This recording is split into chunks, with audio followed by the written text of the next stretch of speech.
This message is brought to you by DoNotAge.org, the longevity research organisation that's on a mission to extend health span for as many people as possible via products that actually work. Start your journey today at DoNotAge.org and use code LLAMA for a 10% discount. That's LLAMA.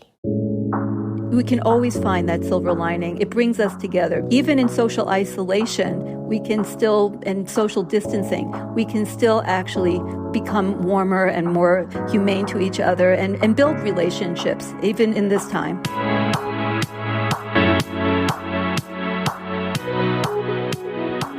Hello and welcome to the Live Long and Master Aging podcast. I'm Peter Bowes. This is where we explore the science and stories behind human longevity.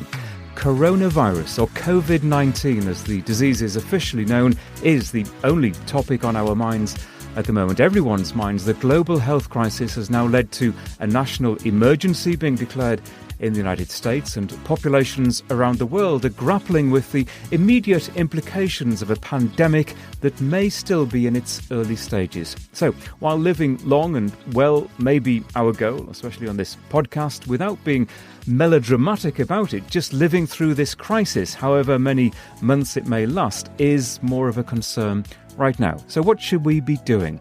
I'm joined by Dr. Felice Gersh, a physician from Irvine in California, an integrative medicine specialist and a regular contributor to this podcast. Dr. Gersh, hello and welcome again to the Llama podcast. Well, it's a pleasure to join you. And once again, as you said, it's really a huge issue that's happening right now across the world and in everyone's individual neighborhood. But I'm very happy to join you to talk about this really important topic. Well, I'm grateful. And of course, on past occasions when we've recorded episodes of the podcast, we've met up in person, but not today for a very good reason. Well, today we're doing social isolation, social distancing. We really have to take this very seriously. We have to separate ourselves from the people we love, the people we work with, as much as we can, so that we don't spread this virus around too quickly beyond the capacity of our healthcare system to handle it. What are you telling your patients about? Clearly it means stay as far away from individuals as you practically can, but is there a guideline there? Well, there apparently isn't, because the definition seems to vary with who you speak with. Like some cities have shut down everything as far as theaters, but the schools are still in session. And they've made exceptions to this and that and the other. So there doesn't seem to be a universal definition. And I know you're kindly talking to us between seeing patients in your practice today. So I'm just curious, as a doctor, how are you coping and how has it impacted you? Well, we're offering every single patient who possibly can to switch their appointment to a telemedicine appointment. And about half the patients today actually chose a telemedicine. We're very careful in terms of cleaning down all the surfaces. We're disinfecting every room after every single patient. We're washing our hands constantly and we're keeping our distance. We've created very friendly ways to say goodbye and hello without getting too close to anyone. So we're adapting as best we can. We're actually checking the temperatures of all of the patients right as they come in to ensure that they don't have a fever, so I can protect my staff as well as the other patients. And we're talking on the Friday afternoon that President Trump announced a national emergency, two very big words, as he put it. Do you get a sense, again, from what your patients are saying to you, that we are living through an emergency? This is an unprecedented event, and certainly I would say everyone's life, because nobody lived through the Spanish flu. That was back in 1918. So there's no one on this planet now, I think maybe one person who's in their hundreds, but can have any idea of what it's like to live through a pandemic of this nature. So we're really finding our own path. And it's really almost every community is creating their own protocols. As I went last night through the internet, looking at countries around the world, I'm seeing a whole variety of steps that are being taken and very rapidly across the world to try to create this social distancing, to try to separate people from one another to slow this infection. Well, we're going to talk about some of the best practices that will help us collectively to get through this. Are your patients, you talked about how many of them are talking to you via the internet, internet now, but those that you've met in person, are they asking to be tested for the virus? Yes, I actually have had quite a few emails and calls, and they would be labeled by the hospital systems as the worried well, because they're obviously not in the very severe affected, sick kind of population at this time. But I really hate to categorize that. I said the worried well because it's actually the very words that were used by some of the local hospitals talking about this group, because I like to think of them as the proactive, thoughtful group, that they are trying to be active in terms of preventing infection among their family members, their co-workers.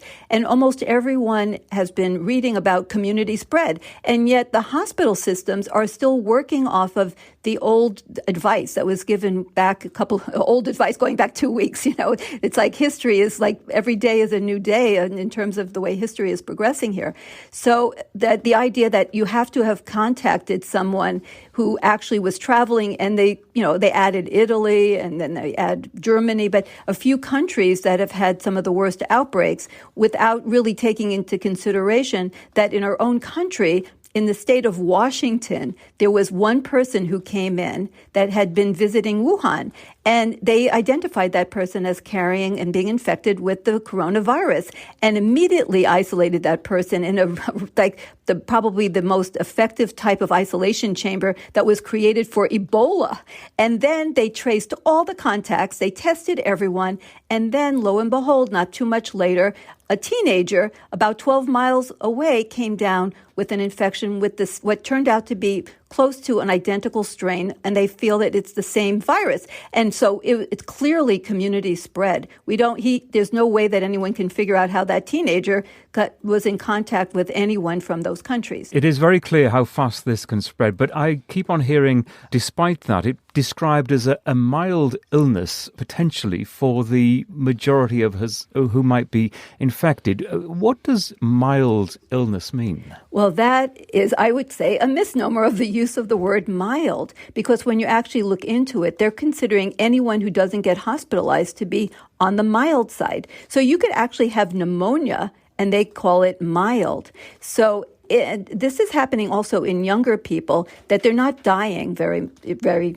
often, and they're not being hospitalized and intubated in anywhere near the numbers as, say, people in their 80s. But they're still getting quite sick, and it's taking weeks for them to recover. So I don't know that I would call that mild. I would just say it's not severe, but it doesn't quite go into the zone of mild, in my opinion. So let's talk about some of those things that we can do. And we've been bombarded, haven't we, over the last few days and weeks, really, with the obvious is constantly cleaning our hands. But there's a way to do that, isn't there? Well, yes, actually, I've had people say, "Oh, do you know how to clean your hands?" And I said, "Well, I'm a surgeon. I've been trained." And it really does take quite an art, and there's a knack to it, because people often just run their hands under water and then they just run away, and that's the end of it. They just get a towel.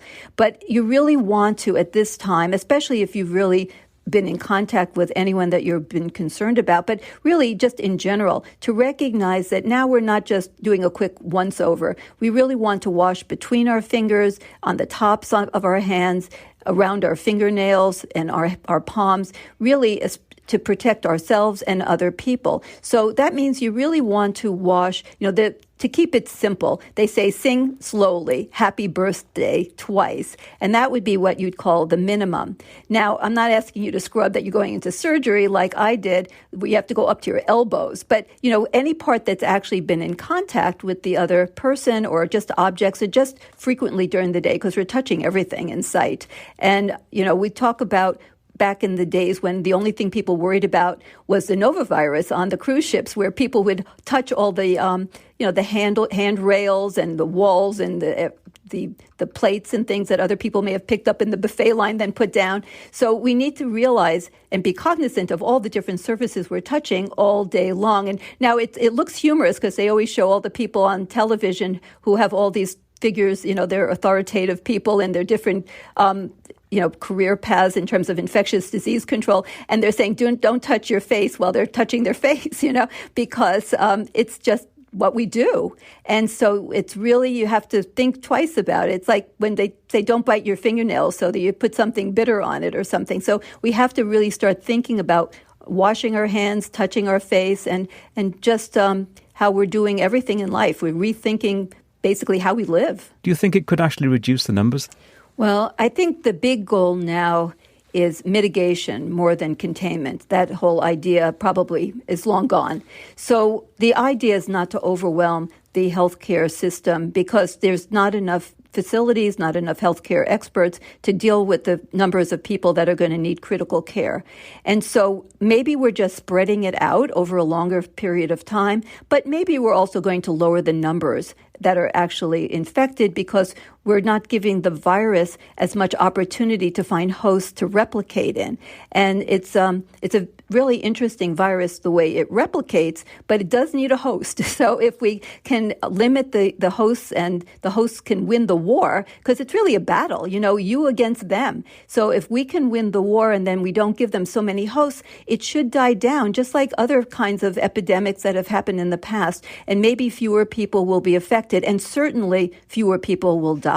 My own opinion is that we should do, and this is really painful, it's hard to even think about it, but we should do what Italy is basically doing now, which is that everyone stays in their house for a period of time. Maybe it'll be a month, and only critical people who have to work, will be working, that you stay really home, that you get food and you just put it in your house and you keep distancing yourself from people when you do go out, and only markets and pharmacies are open and only critical needs are met in the society to really stop this replication of this virus because it's very infectious. The idea that, and I've heard this on television, that, well, if you're young and you're healthy, well, then you can kind of go out. But if you're old, you should hide out and protect yourself. But if we really want to shut this down, we have to just really bite the bullet and just really separate ourselves from other people and just not give this virus any host to grow in. That kind of social isolation can bring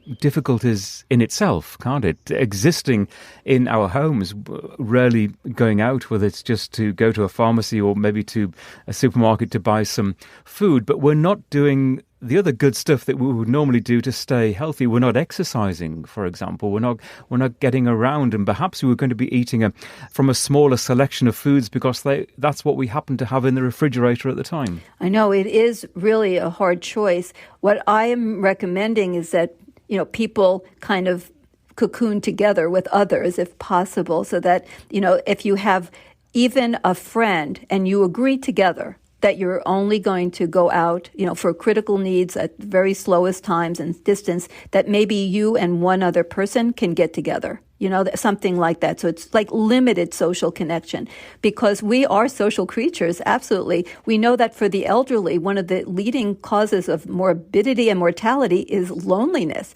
So we don't want people to get lonely. On the other hand, we really want to nip this in the bud. So, like doing what we're doing now is like looking at you so far away, miles away.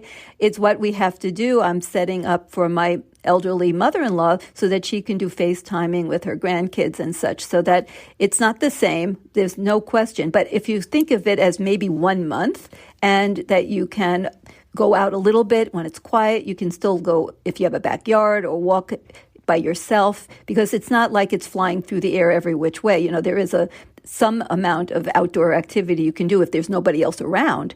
But it's going to be a very hard time. But we have our choices to make. If we spread it out, if we think about, if we can learn from other countries like Italy, they try to do it in pieces. Like, we'll do a little something, then we'll do a little more, then we'll do a little more. And then it's like, no, we have to shut everything down. So my feeling is, why don't we just learn and just shut everything down? I mean, that's what they ultimately did in China. I mean, why are we doing in pieces? Can't we learn? And interesting you should mention the problem of loneliness, which we've talked about many times on this podcast during what you could call normal times. But that kind of isolation can lead to additional stress and additional worry, which in itself is a threat to your general well-being. So what should people that maybe obviously through no fault of their own find themselves alone during these times, what can they do to alleviate that stress? Well, they should listen to music that they enjoy and write letters. They should read books that they've been wanting to read for a very long time. And I really think that as long as we have the internet functioning and we can do these different forms, whether it's Zoom or Skype or FaceTime or something, that we really have to stay connected. People can stay connected through the electronic means. We have to do that. I can't say the idea that we put people into basically solitary confinement is not acceptable. Of course, that's why I said to one of my elderly relatives, I said, "Can you find a friend or two? And then you just become roommates for the next month. So you're together. So you're not by yourself." And then it changes the whole game. If you have one person, all you need is one best buddy to get through something like this. And if you just can't have somebody else with you, then do it through these remote communication type systems. But we have to do that. I mentioned at the start that you and I have talked in the past, and of course many others on this podcast as well, that the goal is increasing our health span. It's interventions that we can apply to our lives to pursue a longer, healthier life. And at times like this, those thoughts kind of dissipate a little bit because it is about getting through the next few weeks. But there will be things that people are doing, and I'm thinking in particular about fasting or periodic fasting, intermittent fasting, whatever kind of regime that you do, because there is a lot of good science that suggests it could help increase your health span. Is now a good time or a bad time to be doing that? What should people, do you think, consider? Well, it's a great question, and I think right now it's not the time to do caloric restriction or to do any sort of fasting. I think we should be repleting our bodies with as many nutrients and varied types of polyphenols.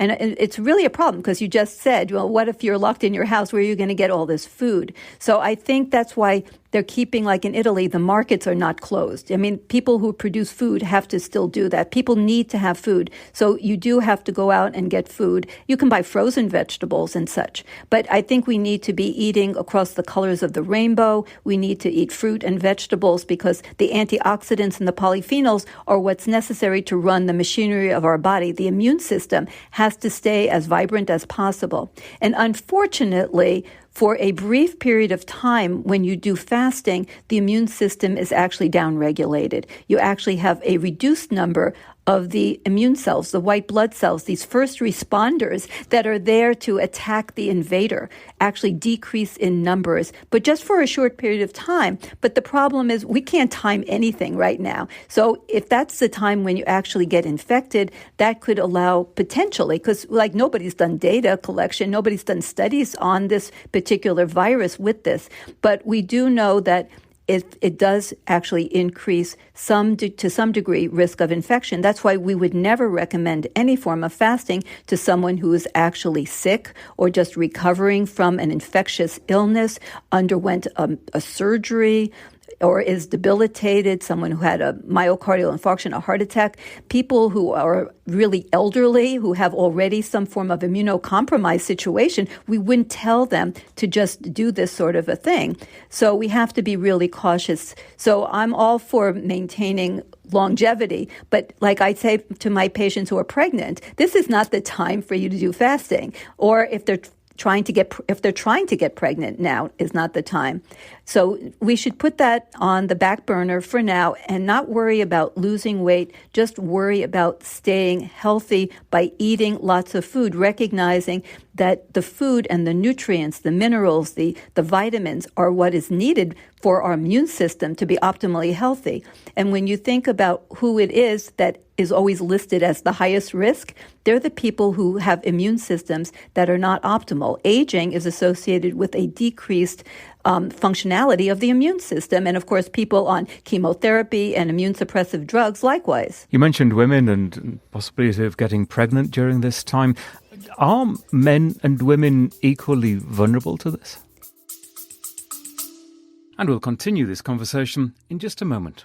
Hey, quick question for you. Are you someone who wants to be fit, healthy, and happy? And what if I told you you could get your dream body by simply just listening to a podcast? I'm Josh. And I'm KG, and we're the hosts of the Fit, Healthy, and Happy podcast. Listen, we get it. Fitness isn't easy. Carbs, no carbs. Just stop, okay? It doesn't have to be that complicated. And that's why we made this podcast. We get straight to the facts so you can become your best you. So the way to check us out is click the link in the show notes or search Fit, Healthy, and Happy podcast on any of the major podcast platforms. We'll see you soon. Well, it seems not. It seems that men are actually more vulnerable, and that's been kind of the trend forever in terms of infectious illness and gender differences. So females are imbued with a much more vigorous, aggressive, robust immune system. And it starts actually during the embryonic stages when women have two X chromosomes for a while, maybe even a few weeks. Both X chromosomes are still working in that woman who's now an embryo, and those extra X chromosomes on that extra X, all those X chromosomes are actually largely involved with immune function. And then when the X chromosome gets deactivated, about 15% of those chromosomes stay active, and they are almost all involved in immune function. So women actually make more white blood cells, they make more antibodies, they have more T cells, more B cells, they have a more robust immune system. And it's really so that women will survive. I mean, nature just did what it had to do. It said there will be epidemics, there will be infectious diseases. And if that happens, and there's this terrible plague that hits, it wants more women to survive than men. So if 10 women survive and only one male, that allows the population to come back. But if you have only one woman and 10 men, then you're in big trouble. It's going to take a really long time and probably a few wars before you get any babies to replace the number of people that have been killed off by the plague or the infection.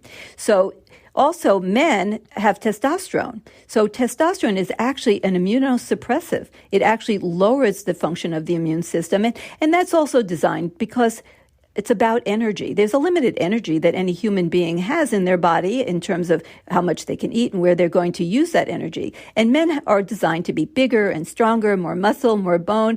And so a lot of their energy goes into that. And they have to keep making all those sperm too. That takes a lot of energy.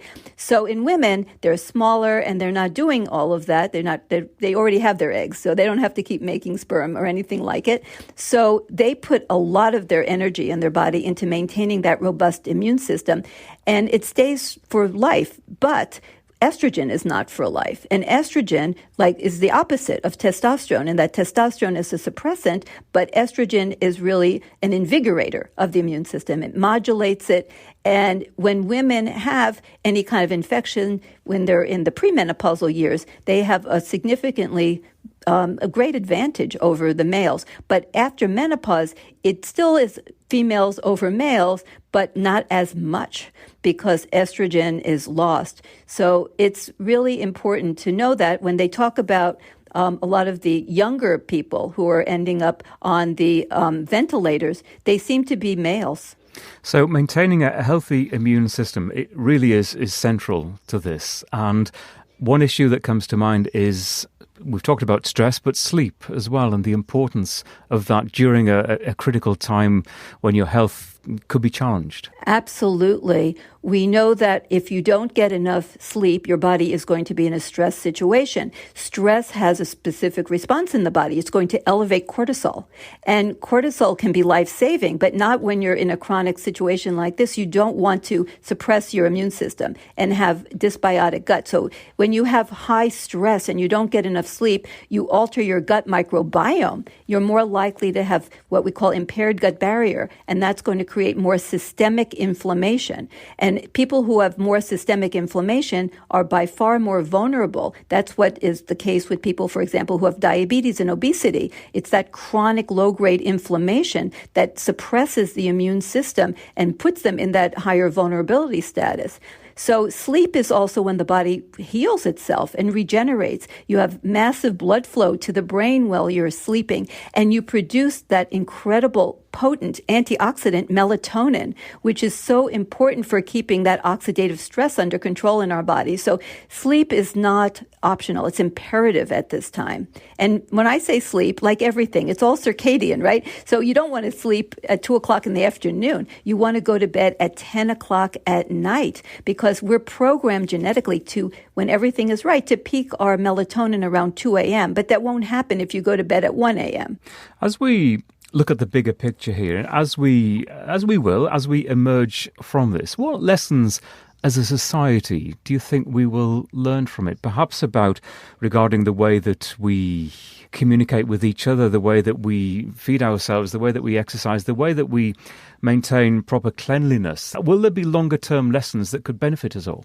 Well, I really hope some of the big lessons are the things that put us into a vulnerable situation to make us more at risk. For example, air pollution. So if you live in an area with really severe air pollution, your lungs are already damaged, you're going to be at a much higher risk. Like, for example, smokers. We know that the people who are smokers and get infected have a much higher mortality. Well, you can get plenty of smoke just by breathing the air, the comparable toxins.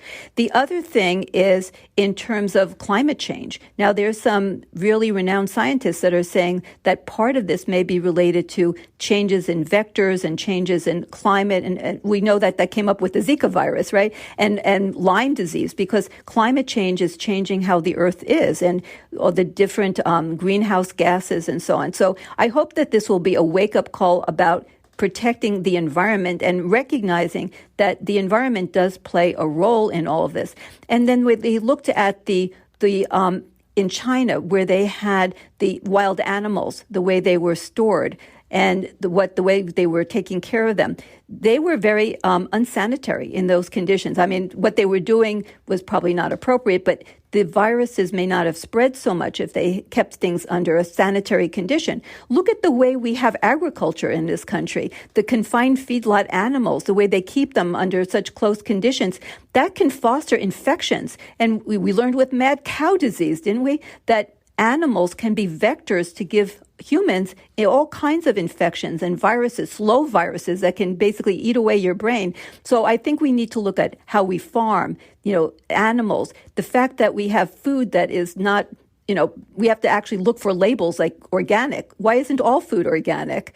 So these are the things that keep our bodies healthy and strong so that we don't have pandemics. Because, if we didn't put this virus into the system in the first place, maybe this wouldn't have happened. But maybe if people had more robust immune systems, if we had hormones for our lives as much as possible, if we were eating the right foods, that we weren't having air pollution or weird things in our food, then hopefully that. And then also, of course, recognizing that we need to react. We need to have leadership at the top. We need to have a plan. It sometimes feels like a free-for-all. The very fact that we have to say, what does social distancing even mean? And that there's multiple definitions depending on who you're asking. So we need to have clear leadership. We need to have public health. We need to have pandemic control. Like, who's in charge? We need to have experts so that the next time this comes around, we'll actually have a plan. We'll have tests. I have, like you mentioned, people are calling me up all the time and they're labeling them the worried well, as if they're like not good people because they're just wanting to steal the test from the real sick people. But everyone should be tested. How else are we going to know who's at risk involving the close proximity to somebody else? So we need to be prepared. Preparedness has certainly been sort of lacking in this whole event, this whole pandemic in the United States and to some degree in the world. I think this also is another thing, is that this is one world. We are linked to everyone else. I don't care where the borders are, as they say. The viruses don't care about borders. And we are one world. If anything, this should bring us together, that all humanity lives and dies together on this planet. We need to care for ourselves. We need to care for our planets. And, the fact that there are people who maybe will be living in isolation, we need to help them to get them through this. I think that's a great point. And something else that interests me are the the social implications of how we're living these days and probably for the next few weeks. The fact that so much travel has been cancelled, conferences, concerts, sports events, you name it, everything is being cancelled, and we're scaling everything down. It's almost like taking a big breath to some extent, that we are it's enforced calming, but we're living this almost more Zen-like lives. And I don't want to sort of downplay the seriousness and why we're doing that. Actually almost trying to see a positive in what we're doing right now. But there is something that does kind of nurture the soul a little bit by just scaling everything down and being calm and just looking after ourselves. Yeah, I really love that you brought that up. We actually got out some of our board games. It's like bringing back the old times, like when people actually talk to each other. They're not just watching television or running around. Families used to have dinners together. They used to be together. Now they're all scattered because they have all these activities. Kids are so overscheduled these days. So maybe this is, sort of like bringing back the families, bringing homes together. And I love the idea that there can always be good that comes out of this. Like the idea that we're one people, the whole earth, that families should be nesting together and talking to each other and caring for each other. People like, Aunt Millie really needs me now. And so people are reaching out to others. So I think that we can always find that silver lining. And that's really it, that it brings us together. It gets back to that even in social isolation, we can still, and social distancing, we can still actually become warmer and more humane to each other and build relationships, even in this time. Well, I think it's good to end this with some positive thoughts and also just to say that anyone listening, we've been talking, sharing these ideas about the way forward. Of course, anyone, and I'm sure you'll support this as well, anyone feeling unwell or as if they need medical help, they should speak to their doctor or their professional healthcare advisors. Absolutely. It's really essential. All the healthcare systems now have in place specific mechanisms to help people to get tested. They don't have enough tests, but for people who are really ill, there are tests for them. But you can't just walk into a doctor's office or into a hospital. Everyone is to be forewarned so that you can have protective gear and everything is done properly. So definitely talk to your doctor. Your doctor should know and will know exactly what the procedure is to help you to get the care you need. Well, Dr. Felice Gersh, this has been very interesting and hopefully very useful. Thank you very much indeed. My pleasure, and good luck to everyone. We can do this. And what I will do is, because we've done it for previous episodes with you, I'll put some of your social media connections, website, that kind of thing, into the show notes for this episode, and you'll find those at lamapodcast.com. That's LLAMA podcast.com, LAMA being the acronym that we use for Live Long and Master Aging. Take care, everyone. Be as healthy as you can, and thanks for listening.